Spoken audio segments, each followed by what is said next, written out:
ហ្វេស្ករ10000ហើយអ្នកដែលគាត់ហ៊ានញ៉ាំកាហ្វេស្ករ10000នេះនឹងឈ្នះ300000រៀលអញ្ចឹងយើងចូលទៅខាងក្នុងដើម្បីផលិតស្ករ10000ឃើ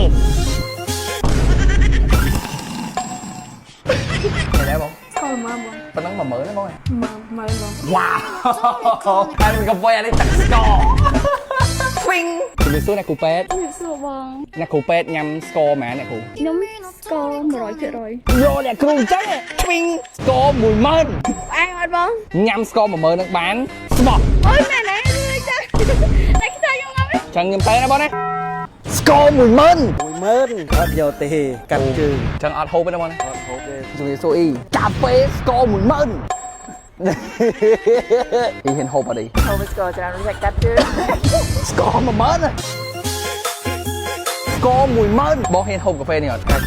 ហូបអត់អស់ពីនៃដង10ផ្លែបាទឡើយបាយសម្រាប់ចិត្តសែនណាសម្រាប់ចិត្តស្ករ10000អូ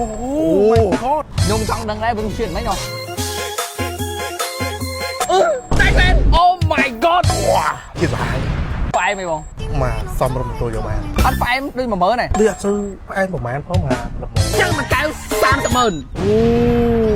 អាហ្នឹងស្ករ50ឯងបងអញ្ចឹងមែនតើអានេះស្ករ10000ថតតែខ្ញុំយកអាហ្នឹងថតទេគឺខ្ញុំនឹងយកអាស្ករ50យកទៅថតអញ្ចឹងឥឡូវយើងចេញថតតតែសម្រាប់ហាងកាហ្វេដែលខ្ញុំបានមកនេះផងដែរគឺជា Cleo Cafe និង Bookstore ដែលនៅ Cleo Cafe នេះផងដែរគឺថាមានបរិយាកាសធំទូលាយដែលបងប្អូនមកអានសភៅក៏បានឬក៏ថាបងប្អូនមកសិក្សាជាក្រុមក៏បានដែរហើយបងប្អូនទាំងអស់គ្នាអាចមកទិញសភៅនៅក្នុងហាងផ្ទាល់ក៏បានទិញតាមអនឡាញក៏បានដែលសម្រាប់ហាងសភៅគឺមានតែភាសាខ្មែរភាសាអង់គ្លេសដែលល្បីសំខាន់តម្លៃធូរថ្លៃសម្រាប់មនុស្សគ្រប់វ័យតែម្ដងសម្រាប់បងប្អូនសិស្សនិស្សិតវិញក៏នឹងទទួលបានការបញ្ចុះតម្លៃ 5% តែបើគាត់មកជាក្រុមនឹងបានបញ្ចុះតម្លៃ 10% លើប៉ុណ្ណឹងទេសម្រាប់តែគាត់ធ្វើប្រឡងបាក់ឌុបឆ្នាំហ្នឹងបើថាមក Cleo Cafe នឹងទទួលបានការបញ្ចុះតម្លៃ 10% តែបើគាត់មកជាក្រុមនឹងទទួលបានការបញ្ចុះតម្លៃ